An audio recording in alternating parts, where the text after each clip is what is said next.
Bismillahirrahmanirrahim. Rabbi shrah li sadri wa yassir li amri wahlul 'uqdatam min lisani yafqahu qawli.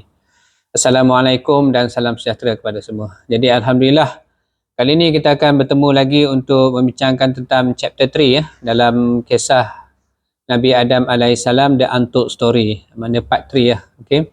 So kita akan ada part 4, maknanya sampai wafatnya Nabi Adam. Dan insyaAllah kita, tapi kisah Nabi Adam kita akan cerita juga dalam kisah Nabi-Nabi yang lain, contoh Nabi Syed dan juga Nabi Nuh, sebagai sentuhan lah, sentuhan. Dan kalau nak ceritakan pasal Qabil dengan Habil ni tadi, sebenarnya cerita dia pendek.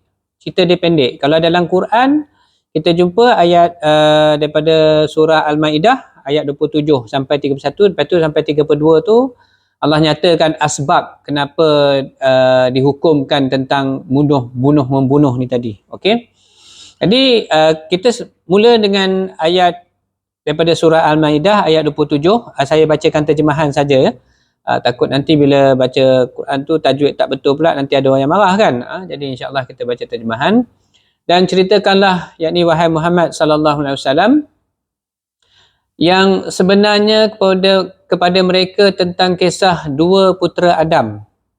Ketika keduanya mempersembahkan korban, maka korban salah seorang dari mereka berdua, yakni Habil, diterima dan dari yang lain Qabil tidak diterima.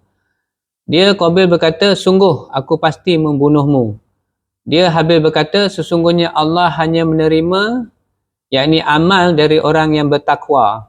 Okey, so punca dia ialah sebab pernikahan. Bila Nabi Adam alaihissalam nak cross, maknanya kalau kita bahasa moden sekarang ni kita panggil cross. Maknanya Qabil adik, Habil adik. Jadi Qabil sepatutnya ambil adik Habil dan Habil ambil adik Qabil. Tetapi Qabil tak setuju sebab adik dia lawa. Jadi nafsu mula-mula situ. Dan at the end of the story, kita tahu yang Qabil membunuh Habil. Okey. Banyak perbahasan dalam empat kitab Samawi mengenai tentang pembunuhan ni tadi. Jadi kalau ikut Imam At-Tabari dan juga Musulman ni sebenarnya cerita daripada mulut ke mulut. Jadi melalui bacaan saya jumpa daripada khalifah, ada satu khalifah sekejap lagi. Jadi maksud dia ialah dia punya kisah ni tadi mana boleh dipakai. Sebab kenapa boleh dipakai? Sebab dia pada zaman Khalifah Umayyad diwajibkan pada setiap hari Jumaat sebelum sembahyang Jumaat tu, terutama sekali di masjid, untuk menceritakan tentang kisah-kisah Al-Anbiya. Jadi dia punya tajuk dia ialah Qisas Al-Anbiya, yang mana sebenarnya sebelum tu ada berlaku bercerita tentang ni apa benda semua, tapi tidak didokumentasikan sehinggalah zaman Khalifah Umayyad baru didokumentasikan. Maknanya ada penulisan-penulisan tu tadi. Tetapi sejauh mana dikumpulkan, tu wallahu alam. Tapi sampai ke zaman Khalifah Uthmaniyah punya khalifah, yes, benda tu baru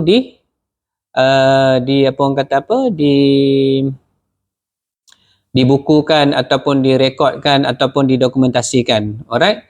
Jadi maknanya dia adalah salah satu sumber yang kita kata boleh dipercayai selain daripada sumber-sumber Israiliyat, kan. Jadi kita nak kena faham, kita janganlah, yalah, saya bukan ustaz, saya nak meletakkan hukum dekat sini, tapi ada banyak sejarah-sejarah ni yang sebenarnya diorang yang dokumentasikan.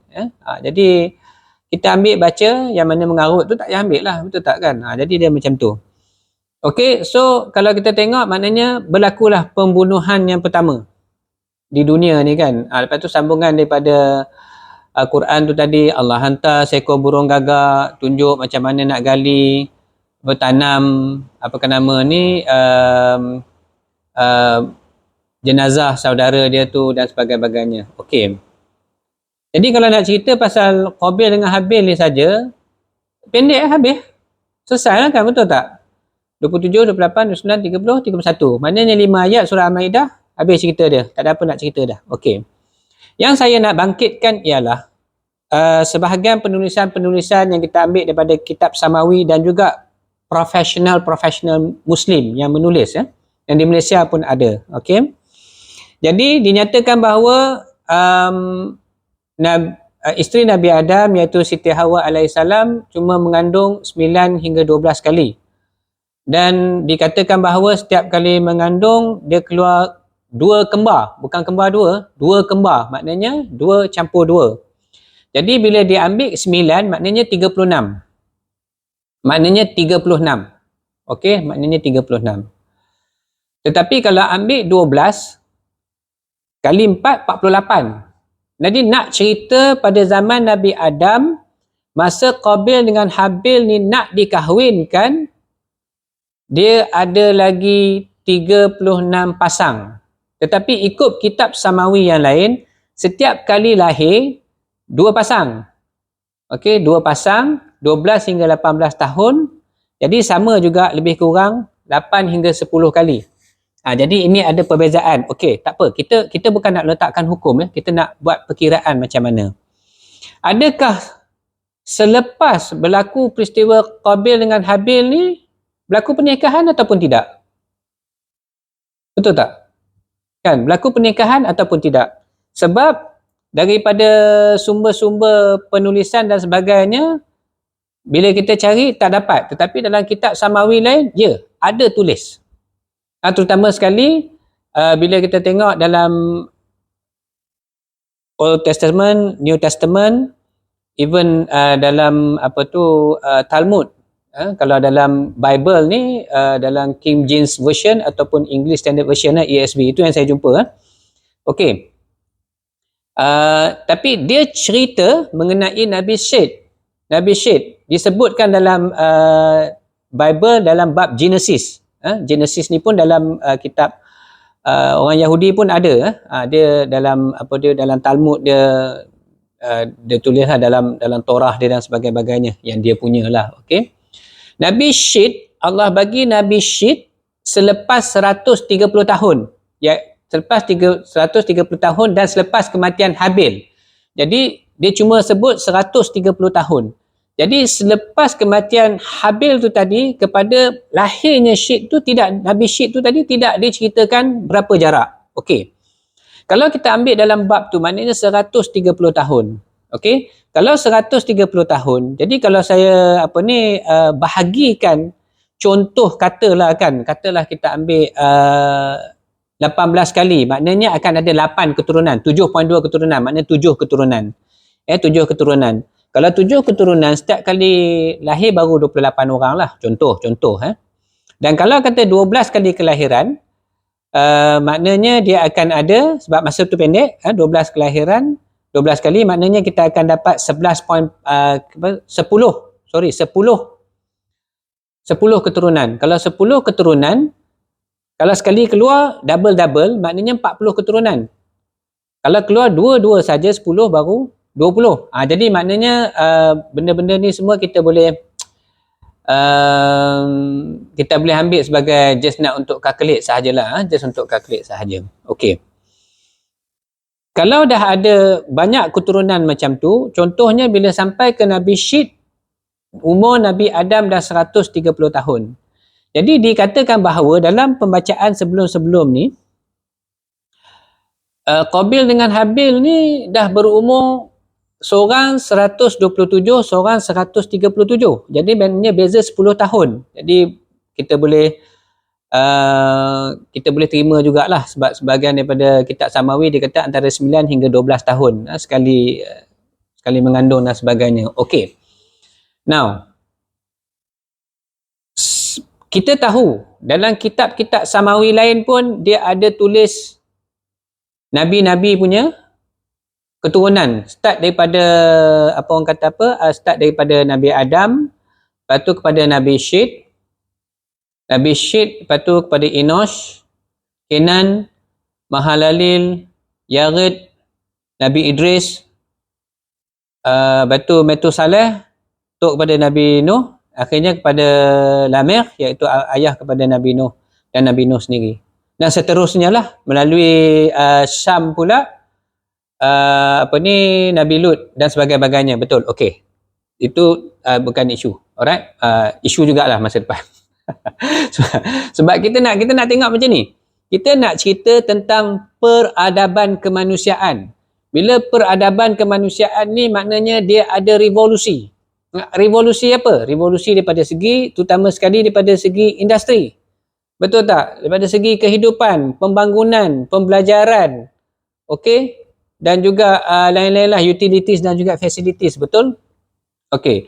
Kalau kita just ambil Nabi Adam secara am dan juga anak-anak yang 36 orang ni tadi. Maknanya dia macam satu kampung lah. Betul tak? Macam satu kampung.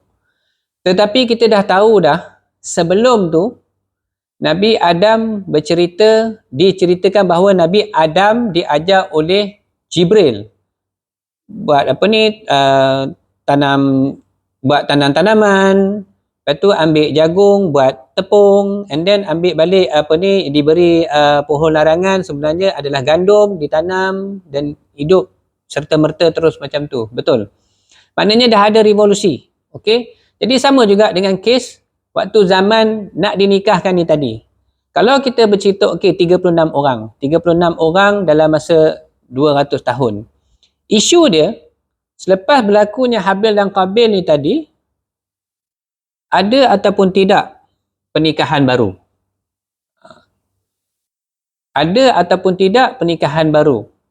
Sebab ada yang menyatakan bahawa Nabi Adam melarang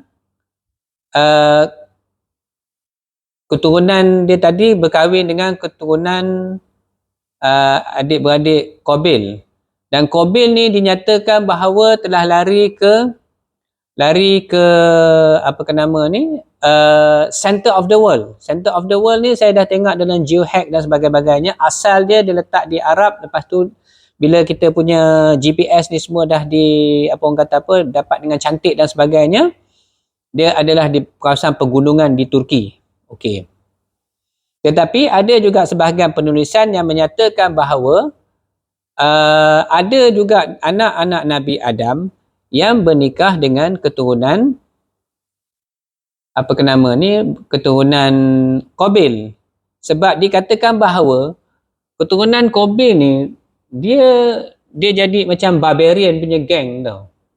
Tetapi dalam satu bacaan yang lain saya jumpa Qabil ni dialah salah seorang yang mula mencipta alat penimbang untuk berbagai-bagai kegunaan. Dan of course lah, bila siapa-siapa saja yang berniaga dengan dia kena tipu lah. Dia alat penimbang tu tipu. Okay. Jadi dia orang kata gegasi pun datang daripada keturunan Qabil ni juga. Tetapi kita tak boleh nak sangkal benda tu, sebab kalau tak silap kaum Samud dia menebuk dinding-dinding batu di pergunungan untuk dibuat kediaman, yang mana kita tengok tinggi-tinggi. Allah Ta'ala kata sekuat dan sebesar. Sedangkan kami telah menghancurkan kaum Samud yang saiz dia lebih besar, lebih kuat dan lebih bijak dengan bangunan-bangunan dan sebagainya. Okey? Maknanya keturunan gegasi ataupun orang besar-besar punya saiz ni tetap ada. Selepas banjir besar Nabi Nuh, bukan hanya pada zaman sebelum banjir besar Nabi Nuh. Okey. Dan kalau kita teruskan bacaan tu lagi, kita akan jumpa satu nama yang cukup popular dalam kitab Samawi lain, iaitu Rokail. Rokail ni pula dikatakan bahawa adik kepada Nabi Syed. Okey. So maksud kata selepas Nabi Syed ada lagi seorang adik yang dilahirkan oleh Nabi Adam. Mana last lah, yang tu dikatakan last. Dan Rokail ni pula dikatakan cukup bijak, seorang yang sangat bijak. Okey. Okey. Jadi persoalan dia yang timbul ialah sebenarnya Bila sampai selepas kematian Habil ni tadi, maknanya kita perlu melihat sejauh mana sebenarnya info-info ataupun input-input yang kita boleh guna pakai untuk meletakkan atau untuk macam mana nak cakap, supaya kita nak relatekan dengan revolusi ni tadi. Kan apa ilmu-ilmu yang dah diturunkan. Okey, sebelum kita pergi jauh pada tu, sebab itu kita akan masuk chapter tu nanti dalam setiap nabi-nabi, insya-Allah. Alright. Okey, yang kedua ialah apakah bahasa yang diguna pakai ketika Nabi Adam masih hidup. Ini pun tak dicerita, tetapi kita tahu melalui hadis-hadis Nabi Muhammad sallallahu alaihi wasallam yang menyatakan bahawa bahasa syurga adalah bahasa Arab. Okey, bahasa syurga adalah bahasa Arab. So, makna kata bahasa pertuturan di dalam syurga antara Nabi Adam dengan Siti Hawa, tentulah mereka berbahasa Arab. Takkan duduk dalam syurga tak bersembang, betul tak? Tak mungkin, betul? So, jadi bila jatuh ke bumi, takkan tukar bahasa kot. Betul tak? Tak, maksud dia macam ni. Kalau dulu betul bahasa Arab, kenapa sekarang saya cakap bahasa Melayu? Betul? Jadi ni ada kisah menarik. Saya pun ada baru terjumpa bacaan-bacaan. Tetapi itu dalam kisah Israiliyat lah. Tu saya tak dalamkan lagi. Alright? So, kita nak cerita bahasa Arab ni tadi, saya yakin sebenarnya memang sampailah ke Nabi Nuh sebenarnya berbahasa Arab. Okey? Tetapi kita ada jumpa beberapa bangsa yang disebut sebagai Canaanites. Rupanya dia daripada keturunan Kenan. Canaanites. Dalam bahasa Inggeris dia Cain, Canaanites. And then Yared, dalam sejarah Israeliat terutama sekali lah, dia dipanggil King Yared. Jadi Yared ni adakah dia adalah keturunan daripada anak Mahalalil ataupun sebenarnya selepas daripada Nabi Nuh? Tu pun ada juga dalam cerita dia tu. Alright. So, kalau kita bercerita tentang bahasa tu tadi, jadi saya andaikan ialah sehingga Nabi Nuh bahasa yang digunakan adalah bahasa Arab. Okey, bahasa Arab. Tetapi bila saya pergi ke satu anak selepas Nabi Syed, ada yang berada dikatakan berada di tanah Amerika, Afghanistan, Iraq, Turki dan berbagai-bagai. Jadi maksud kata daripada 10 keturunan Nabi Adam melalui Nabi Syed sampai ke Nabi Nuh, tempat tu dah berubah-ubah. Even masa Nabi Idris sendiri pun dikatakan bahawa Nabi Adam dengan Nabi Adam dengan isteri Siti Hawa ni berada di Sri Lanka, Ceylon. Nabi Idris berada di Arab. Di Jaziriyah mana? Tak tahu. Okey? Cumanya ada permohonan pertolongan daripada raja dari pergunungan Qaf. Jadi bila saya cek dalam pergunungan Qaf ni tadi, jumpa satu daripada tulisan Parsi, yakni daripada Iran, daripada Iran, yang menunjukkan satu drawing lama, satu lembu yang ada belakang dia macam melekuk-lekuk sikit, dan dikatakan Qaf tu tadi sebab belakang bentuk gunung tu tadi, banjaran gunung tu tadi seperti bentuk belakang seekor lembu. Okey, wallahu a'lam. Jadi Nabi Idris bersetuju dengan permintaan kaum Giant ataupun Gegasi ni tadi yang dikatakan bahawa sebahagian daripada keturunan Qabil, tapi yang baiklah sebab dia orang berperang sesama dia kan. Dan dihantar adiknya Rokail ke situ. Okey, adiknya dihantar Rokail ke situ dan akhirnya dikalahkanlah. Maknanya keturunan Qabil yang Qabil sendiri ke macam mana ke, wallahu alam. Okey. Sebab logik dia tu ada. Sebab you tengok Nabi Syed sendiri 912 tahun. Anak dia Enosh 905 tahun. Kenan 910 tahun. Mahalalil 895 tahun. Yarid di antara yang lama 962 tahun. Nabi Idris saja muda sikit 365 tahun sahaja. Okey, Matuselah 969 tahun. Oh, lagi lama pada Yarid tadi ya. Dan Lamekh 595 tahun muda. Okey, tapi Nabi Adam paling lama lah 1050 tahun. Alright. Okey. Jadi berapa ramai sebenarnya manusia yang dah ada pada masa tu? Betul tak? Jadi manusia dah berkembang, manusia dah maju dan sebagainya. Okey. Okey, tadi kita sentuh tentang bahasa.